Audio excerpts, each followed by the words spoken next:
Ka kitab ka Estar. Ka kitab ka Estar ka day ka Hananiam. Ka jingtmu jong ka kalong ban hikay bau blay upelat yala kibriu kibasania hau. Ban kentiu ya ga jaj ban riu ju.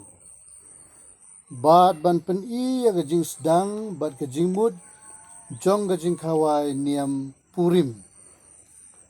Ya ga kitab la tho le se hapding arspa bat laispa snem SK shua ukris.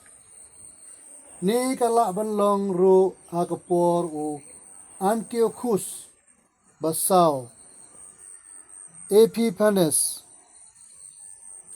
Shispa nyabosan hado Shispa anrefusau SK ubala ban beng ban penduk pendam ya gajaj bat kaniam ju.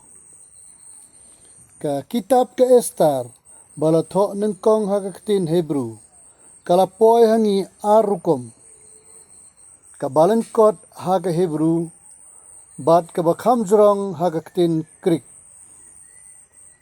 Kane kadon Shispa nyau tuli kidekot kibatam na ki Hebrew. Kabalang kalapdiang yakini kidekot ro. Bat kanyau yaki kibala persat mesim kum kibaha ka Hebrew. Ngisem bagi kitab kahikaya gajing penhiar keput.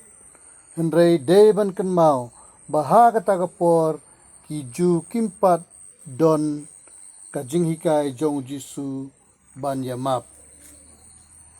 Purim kamut jing khalai.